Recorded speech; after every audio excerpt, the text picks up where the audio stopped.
Hey guys, welcome back to the channel. Today I wanted to sit down and talk about some drama. You have Adam McIntyre clapping back at Colleen Ballinger, who is back, by the way, gave an apology and did the thing. And you had James Charles and Jeffree Star, both of them competing with their palettes. Which one came out on top? The answer might surprise you. And also, I got this.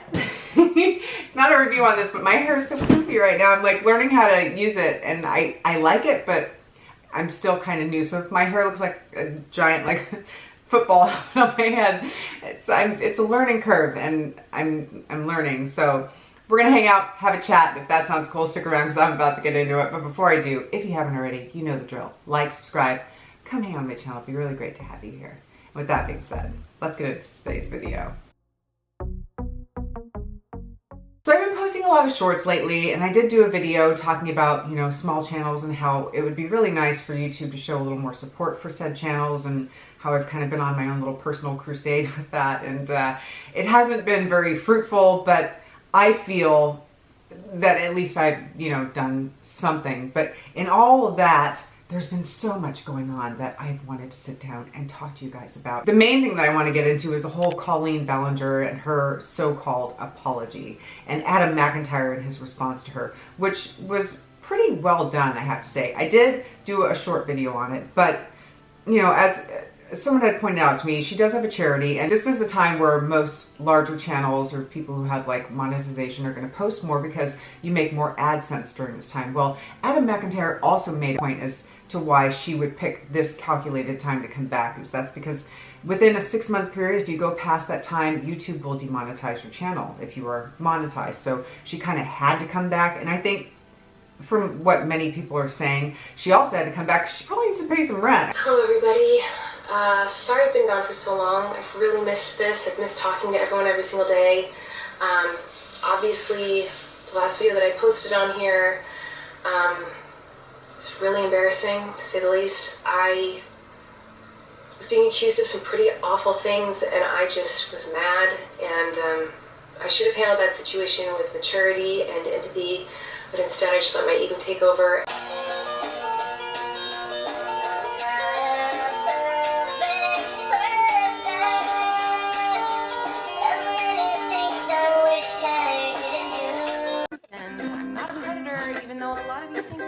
Because 5 years ago, I made a fart joke. What? Horrible. 5 years ago you made a fart joke? So insanely disrespectful. How are you gonna actually reduce it to that? That's the Becky story. Oh, she's calling it a fart Girl, joke. There have been moments where I was immature and inappropriate with some of my comedy. And there were times when I did not put enough thought into some of my fan interactions. And because of that behavior, people got hurt. And I am so sorry. Bottom line is, whether you choose to follow her or not is entirely up to you. I think that's something else that Adam also mentions in his video.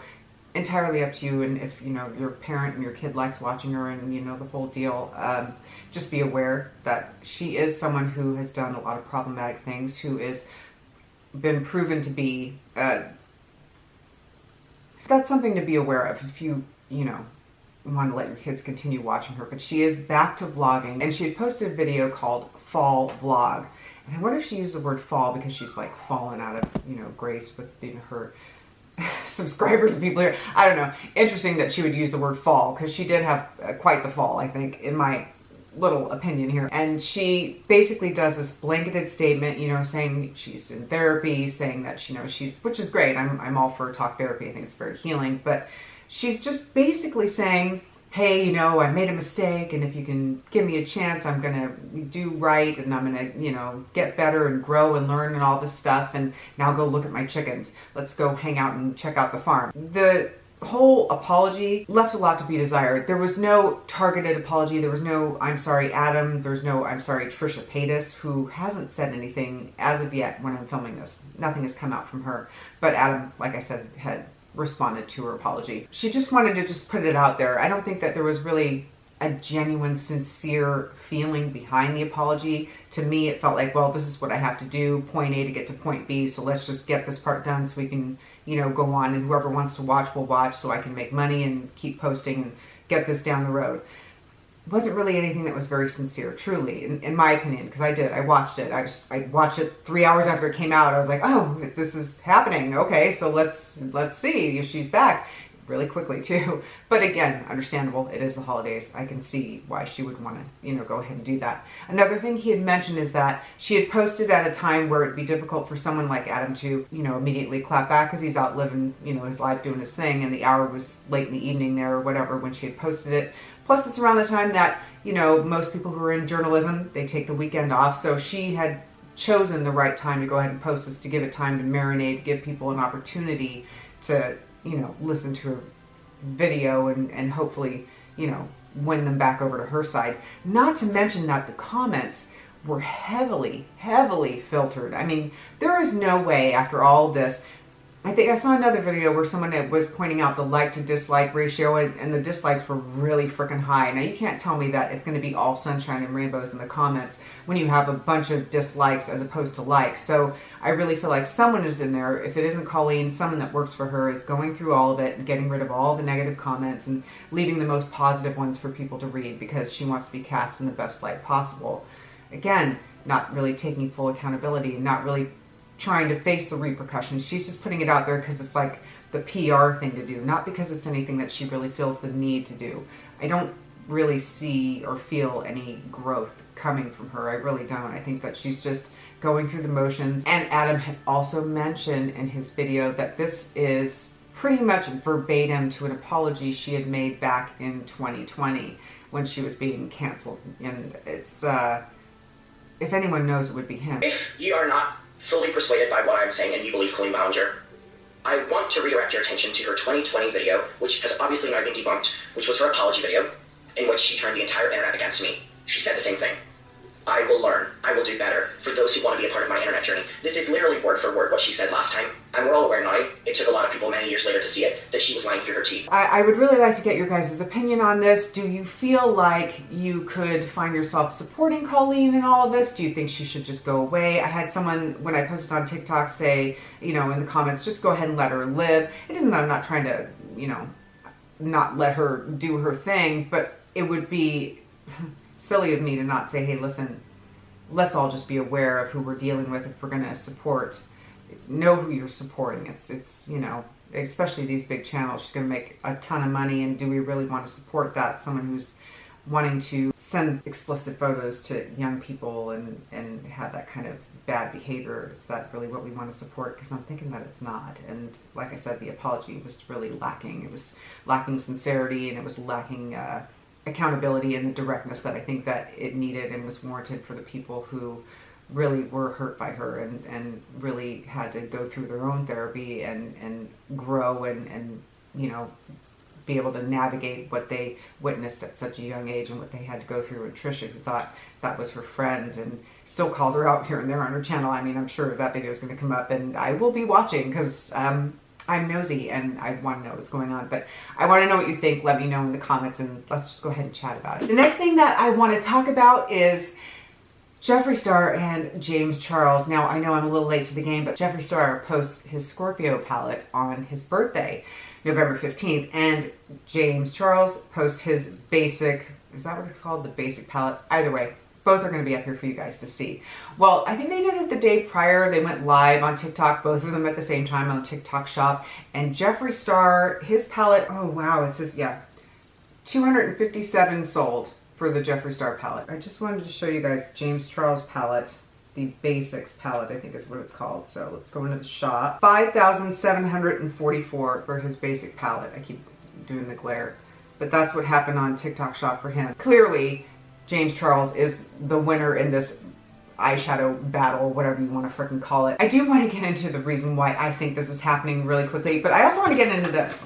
Let's do this really quick. I look how tired I look. I didn't put any makeup on today. I just wanted to sit down and hang out with you guys, but I finally got a hold of the Rare Beauty eye brightener, and I feel like I need it right now. I look perpetually tired. I have dark circles under my eyes. I was born with them, but I got this, and look how pretty that is.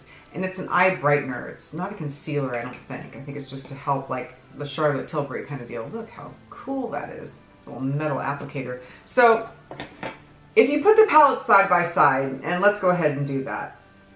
take a look at Jeffree Star's palette, and he can go ahead and create whatever he wants. But if you look at this palette, there is a lot going on here. It's not like something that, I think if you're just starting out in makeup and you don't really know what's the what, and even for someone like me, and I've been playing around with eyeshadow for a very long time, I look at a palette like this and I try to think of myself getting up in the morning, trying to get, to work, whatever my call time is, now that the strike is over, thank God. And then imagine myself looking at this palette, and to be honest, I wouldn't know where to go with it. And that is the truth. I look at it and it just kind of, and for those who love and support Jeffree Star, you do you. Listen, I don't want to fight about it, but it looks like,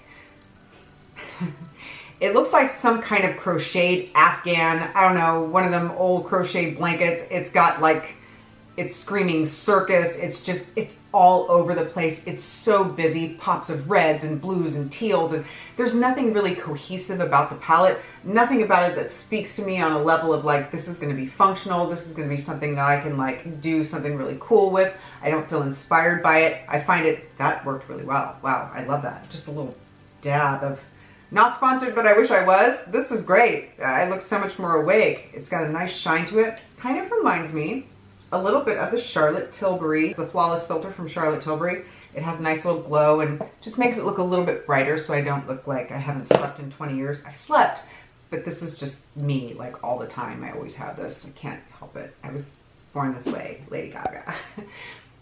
Anyway, back to it. So you see these palettes side by side, and I think the reason why James Charles's palette did so well, which is also kind of like, because I didn't buy either, but if you look at it, it is a basic neutral palette, and that is something that people are going to gravitate toward. It makes sense. You know that you're going to get use out of it. You know that it's going to be something that you can create looks with without it being this big hectic stress of like, what do I do with this? What do I do with that? Whereas Jeffree's palette, it really is just all over the place. Whether you like him, don't like him, it's not even about that. For me personally, I'm looking at, I don't like either. That's just the truth. I don't have anything from Jeffree Star. I don't have any James Charles stuff. I think I have a couple of brushes of Jeffree Star when he was with like Morphe, did like a collab or whatever. My problematic eyeshadow brushes that I got years ago. Whatever, they were on sale, but it wasn't because I was a fan. They were on sale and I love brushes. I buy brushes. I have a lot. I have too many and they need to be cleaned, but that's besides the point. The palettes, they're very different. One looks like it's really easy to use. The other one looks very jumbled and weird and crazy and all over the place. And I just don't like it. And I wouldn't buy it personally. Even if I liked them, I'd be like, I can't, this is a lot. What am I going to do with this? So I think that's why it really just didn't succeed. Even though he's doing great on TikTok, he's really revived his career. He's more on TikTok than he is on YouTube, unless he's promoting something. Same with James Charles, though. Younger group of people out there. And both of them, with their sales and stuff going on, are both in drama. So recently, if you don't know, Jeffree Star had someone that he had flown over who works in flooring. And I believe that in the interim of their talking, I guess they'd met on TikTok or Snapchat. They met on a social media platform. I can't remember exactly what it was. It's not that important. I'm sure you guys have heard the story. They end up talking back and forth. He's messaging him about doing floors or whatever. Jeffree Star flies him out. I think that there was probably some flirtation going on in the DMs. Nothing has come to light yet. I haven't seen any of the DMs, nor have I heard from or seen from any other channel that's, posted them. But I think that there was an arrangement, let's say that. And I think that the arrangement went poorly, and Jeffree Star kicks this guy out. Well, he's filming in his house when this happens, and then he goes ahead and he posts why, he got kicked out, and that Jeffree would have had to have paid him a lot of money for him to do anything that he may have wanted to do, which I'm sure is pretty embarrassing for it to be out there. And the guy kind of seems, how can I say this? He seems a little off. So he finally posts, he's basically like clickbaiting and dragging it out, little tidbits of the story before he finally posts it all, saying that Jeffree Star was just like weird and he wasn't going to go for what he wanted, and it was just a really strange kind of response to what had happened. And Jeffree hasn't said a word about it, not that I've seen so far. He celebrated his birthday and did his thing and went on, life, business as usual, but it was just kind of a strange thing that happened, a little bit of internet drama on the side. And of course, James Charles had to have a little bit of his own, because another young individual has come forward who's 19 now. Like, he needs to be locked away. Everything that has ever been said about him online regarding this topic, I 100% believe, because I have firsthand knowledge. So here we go. November 7th, 2020, 9:24. Age check. Bow, bow, bow, bow. You're thinking, could be harmless. He's just asking for my age. Yeah, it wasn't. So this is a really complicated but also uncomplicated situation, which is why I never talked about it, because I just didn't have the heart to. But basically, he DM'd me that, and I responded and I said, I'm a very mature 16. At the end of the day, there's nothing I could have said. He should have just stopped the conversation. He was the adult. Now, this is November 24th, 2020. James Charles. I don't know if this was the actual snap. I don't have any screenshots of my snaps, but I opened this snap and I swear to God, it was a full ass pic of like him in a mirror, something, whatever. And I was just like, oh. Again, this has got to be alleged because there is no physical proof, but I kind of wouldn't be surprised if it were true. But allegedly, this 19-year-old has come forward and talked about his interaction that he had with James Charles when he was 16 years old. And he had let him know that he was 16 years old, and they continued to chat on Snapchat. And James Charles had sent him a photo that he shouldn't have sent him. And then after he had said, hey, you realize you're sending this to a 16-year-old, he immediately blocked him. So that was going on. Yet both of them continue to sell their products and remain online. And TikTok, like I said, being something that's more of a kid's app, it's a little unnerving, but I wanted to go ahead and, share that story with you guys. I'm sure you must have heard something about it. I don't believe that James Charles will be deplatformed. I think that he'll continue to do his thing until people just stop watching. I think that's the only way you can really make these problematic individuals go away, like Colleen and James, is just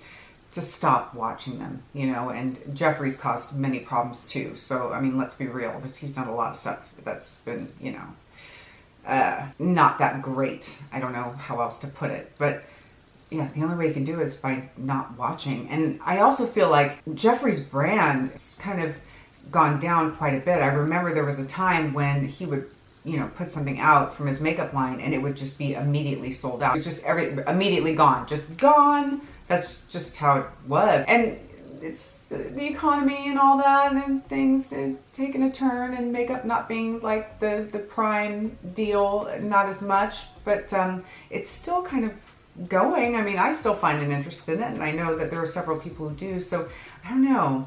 Sounds like I'm trying to make excuses for him. I'm really not. I just feel like if he'd come out with something that was a bit more user-friendly, it probably would have sold a lot more. I think that was the real problem, because again, if you look at the palettes, it's like, those are some things that have been going on the interwebs lately. It's been pretty crazy out here in YouTube and TikTok land, and I just wanted to sit down and talk to you guys about it and get your thoughts and opinions on it too. So we'll go ahead and chat about it. And yeah, that's going to do it for me today, guys. Thank you so much for sticking around and watching. As always, I really do appreciate it, and I will catch you all in the next one.